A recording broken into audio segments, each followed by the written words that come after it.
Friends, welcome to Bhoomika's kitchen. ನಾನು ಭೂಮಿಕಾ ಸುದರ್ಶನ್. ಇವತ್ತು ಬೆಂಡೆಕಾಯಿ ಉಪಯೋಗಿಸ್ಕೊಂಡು ಗೊಜ್ಜು ಮಾಡ್ತಾ ಇದ್ದೀನಿ. ಬೆಂಡೆಕಾಯಿ ಗ್ರೇವಿ ತುಂಬಾ ಟೇಸ್ಟಿಯಾಗಿರುತ್ತೆ. ರೊಟ್ಟಿ, ಚಪಾತಿ, ದೋಸೆ, ವೈಟ್ ರೈಸ್ ಎಲ್ಲದಕ್ಕೂ ಒಳ್ಳೆ ಕಾಂಬಿನೇಷನ್ನು. ಇದನ್ನು ಮಾಡೋದು ಹೇಗೆ ಅಂತ ತೋರಿಸ್ತೀನಿ. ಸ್ಟವ್ ಆನ್ ಮಾಡಿಕೊಂಡು ಬಾಣಲೆ ಚೆನ್ನಾಗಿ ಕಾದ ನಂತರ 1/4 kg ಅಷ್ಟು ಬೆಂಡೆಕಾಯಿನ ಚೆನ್ನಾಗಿ ತೊಳೆದುಕೊಂಡು ಅದರ ನೀರಂಶ ಎಲ್ಲ ಒಂದು ಒಣಗಿದ ಬಟ್ಟೆಯಲ್ಲಿ ಒರೆಸಿ ನಂತರ ಈ ಥರ ಸಣ್ಣದಾಗಿ ಕಟ್ ಮಾಡ್ಕೊಂಡಿದ್ದೀನಿ. ಒದ್ದೆ ಅಂಶ ಏನಾದರೂ ಇದ್ದರೆ ಲೋಳೆ ಅಂಶ ಜಾಸ್ತಿ ಆಗೋಗ್ಬಿಡುತ್ತೆ. 4 ರಿಂದ 5 ನಿಮಿಷ ಮೀಡಿಯಮ್ ಟು ಹೈ ಫ್ಲೇಮಲ್ಲಿ ಚೆನ್ನಾಗಿ ಫ್ರೈ ಮಾಡ್ಕೊಳ್ಳೋಣ. ಉಪ್ಪು, ಅರಿಶಿನ ಏನೂ ಹಾಕೋದು ಬೇಡ. ಅದೇನಾದರೂ ಬೆಂಡೆಕಾಯಲ್ಲಿರೋವಂಥ ನೀರಂಶ ಬಿಟ್ಬಿಟ್ರೆ ಲೋಳೆ ಅಂಶ ಇನ್ನೂ ಜಾಸ್ತಿ ಆಗುತ್ತೆ. ಮೀಡಿಯಮ್ ಟು ಹೈ ಫ್ಲೇಮಲ್ಲಿ 5 ನಿಮಿಷ ಚೆನ್ನಾಗಿ ಫ್ರೈ ಮಾಡ್ಕೊಂಡಿದ್ದೀನಿ. ಲೋಳೆ ಅಂಶ ಎಲ್ಲ ಹೋಗಿದೆ. ಇವಾಗ ಇದನ್ನು ಒಂದು ಪ್ಲೇಟಿಗೆ ಟ್ರಾನ್ಸ್ಫರ್ ಮಾಡ್ಕೊಳ್ಳೋಣ.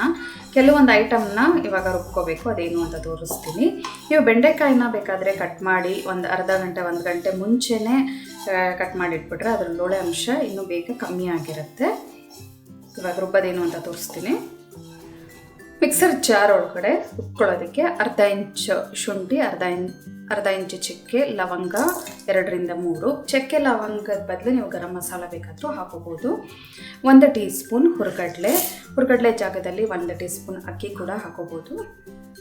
ಈರುಳ್ಳಿ, 1 ಈರುಳ್ಳಿಲಿ ಅರ್ಧ ಈರುಳ್ಳಿ ಮಾತ್ರ ಹಾಕೊಳ್ತಾ ಇದ್ದೀನಿ. ಇನ್ನು ಅರ್ಧ ನಾವು ಒಗ್ಗರಣೆಗೆ ಹಾಕೊಳ್ಳೋಣ. 3 ಟೇಬಲ್ ಸ್ಪೂನ್ ಹಸಿ ತೆಂಗಿನ ತುರಿ, 1 ಟೀ ಸ್ಪೂನ್ ಅಚ್ಕಾರದ ಪುಡಿ, 1 ಟೀ ಸ್ಪೂನ್ ಧನಿಯಾ ಪೌಡರ್, 1 ಟೇಬಲ್ ಸ್ಪೂನ್ ಅಷ್ಟು ಕೊತ್ತಂಬರಿ ಸೊಪ್ಪು, 1 ಟೊಮೆಟೊದಲ್ಲಿ ಅರ್ಧ ಟೊಮೆಟೊ ರುಬ್ಬೋದಕ್ಕೆ ಹಾಕೊಳ್ತಾ ಇದ್ದೀನಿ. ಇನ್ನು ಅರ್ಧ ಒಗ್ಗರಣೆಗೆ ಹಾಕೊಳ್ಳೋಣ. ಇದಿಷ್ಟು ನುಣ್ಣಗೆ ರುಬ್ಕೊಳ್ಳೋಣ. ಇವಾಗ ನೀರು ಹಾಕೊಂಡು ಅರ್ಧ ಲೋಟ ನೀರು ಹಾಕೊಂಡು ನುಣ್ಣಗೆ ರುಬ್ಕೊಂಡಿದ್ದೀನಿ. ಇವಾಗ ಒಗ್ಗರಣೆ ಹಾಕೊಳ್ಳೋಣ.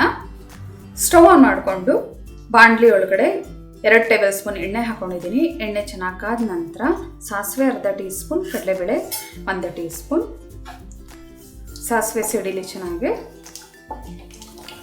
ಸಾಸಿವೆ ಸಿಡಿದಿದ್ದ ಹಾಗೆ 4 ರಿಂದ 5 ಅಷ್ಟು ಬೆಳ್ಳುಳ್ಳಿ, 1 ಗರಿ ಕರಿಬೇವಿನ, 1 ಒಣಗಿದ ಮೆಣಸಿನಕಾಯಿ, ಅರ್ಧ ಈರುಳ್ಳಿ ಅದು ಕೂಡ ಕಟ್ ಮಾಡಿ ಹಾಕೊಂಡಿದ್ದೀನಿ. ಈರುಳ್ಳಿದು ಹಸಿ ವಾಸನೆ ಹೋಗೋವರೆಗೂ ಚೆನ್ನಾಗಿ ಫ್ರೈ ಮಾಡ್ಕೊಳ್ಳೋಣ. ಈರುಳ್ಳಿದು ಹಸಿ ವಾಸನೆ ಹೋಗ್ತಿದ್ದ ಹಾಗೆ ಚೂರು ಅರಿಶಿನ, ರುಚಿಗೆ ತಕ್ಕಷ್ಟು ಉಪ್ಪು, ಒಗ್ಗರಣೆಗೆ ಎಷ್ಟು ಬೇಕೋ ಅಷ್ಟು ಉಪ್ಪು ಹಾಕೊಂಡಿದ್ದೀನಿ. 1/4 ಟೀ ಸ್ಪೂನ್ ಅಷ್ಟು ಅರಿಶಿನ ಹಾಕಿದ್ದೀನಿ. ಚೆನ್ನಾಗಿ ಮಿಕ್ಸ್ ಮಾಡ್ಕೊಳ್ಳೋಣ. ಹುರಿದಿಟ್ಕೊಂಡಿರೋ ಅಂಥ ಬೆಂಡೆಕಾಯಿನ ಹಾಕೊಳ್ತಾ ಇದ್ದೀನಿ. ಬೆಂಡೆಕಾಯಿ ಹಾಕ್ಕೊಂಡು 1 ರಿಂದ 1.5 ನಿಮಿಷದಷ್ಟು ಫ್ರೈ ಮಾಡ್ಕೊಳ್ಳೋಣ. ಈ ಎಣ್ಣೆಯಲ್ಲಿ ಚೆನ್ನಾಗಿ ಎಣ್ಣೆಲಿ ಒಂದ್ಸಲ ಫ್ರೈ ಮಾಡ್ಕೋಬೇಕು, ಅವಾಗ ರುಚಿ ತುಂಬ ಚೆನ್ನಾಗಿರುತ್ತೆ. ಬೆಂಡೆಕಾಯಿ 1 ನಿಮಿಷ ಎಣ್ಣೆಲಿ ಫ್ರೈ ಮಾಡ್ಕೊಳ್ತಿದ್ದ ಹಾಗೆ ಇನ್ನು ಅರ್ಧ ಟೊಮೆಟೊ ನಾವು ಏನು ಇಟ್ಕೊಂಡಿಲ್ವಲ್ಲ ಅದನ್ನು ಕೂಡ ಹಾಕ್ಕೊಂಡು ಚೆನ್ನಾಗಿ ಮಿಕ್ಸ್ ಮಾಡಿಕೊಂಡು ಹಸಿ ವಾಸನೆ ಹೋಗೋವರೆಗೂ ಚೆನ್ನಾಗಿ ಫ್ರೈ ಮಾಡ್ಕೊಳ್ಳೋಣ. ಟೊಮೆಟೊದು ಹಸಿ ವಾಸನೆ ಹೋಗೋವರೆಗೂ ಚೆನ್ನಾಗಿ ಫ್ರೈ ಮಾಡ್ಕೊಂಡಿದ್ದೀನಿ. ಇವಾಗ ನಾವು ರುಬ್ಬಿಟ್ಕೊಂಡಿರೋವಂಥ ಮಿಶ್ರಣನ ಹಾಕೊಳ್ತೀನಿ. ರುಬ್ಬಿಟ್ಕೊಂಡಿರೋವಂಥ ಮಿಶ್ರಣನ ಹಾಕೊಂಡು ಚೆನ್ನಾಗಿ ಒಂದು 4 ರಿಂದ 5 ನಿಮಿಷ ಕುದಿಸ್ಕೋಬೇಕು.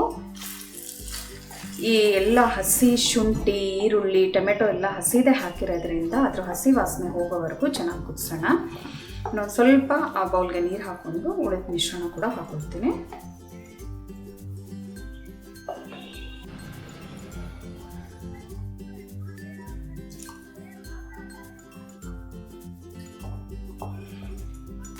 ಎಲ್ಲ ಚೆನ್ನಾಗಿ ಮಿಕ್ಸ್ ಮಾಡ್ಕೊಳ್ಳೋಣ. ಹುಣಸೆ ಹಣ್ಣಿನ ರಸ ಇದೆಲ್ಲ ಚೆನ್ನಾಗಿ ಕುದ್ದ ನಂತರ ಕೊನೆಯಲ್ಲಿ ಹಾಕ್ಕೊಳ್ತೀನಿ. 5 ನಿಮಿಷ ಮೀಡಿಯಮ್ ಟು ಲೋ ಫ್ಲೇಮಲ್ಲಿ ಚೆನ್ನಾಗಿ ಕುದಿಸ್ಕೊಂಡಿದ್ದೀನಿ. ಅದರ ಹಸಿ ವಾಸನೆ ಎಲ್ಲ ಹೋಗಬೇಕು. ಆವಾಗಲೇ ನಿಮಗೆ ಈ ಗೊಜ್ಜು ಚೆನ್ನಾಗಿರೋದು.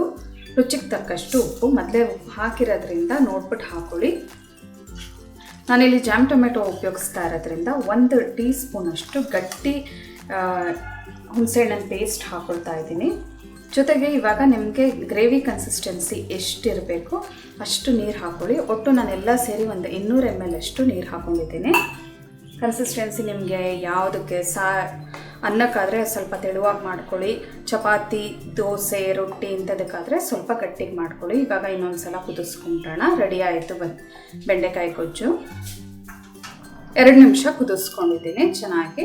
ಬೆಂಡೆಕಾಯಿ ಗೊಜ್ಜು ಅಥವಾ ಬೆಂಡೆಕಾಯಿ ಗ್ರೇವಿ ರೆಡಿ ಇದೆ ನೋಡಿ.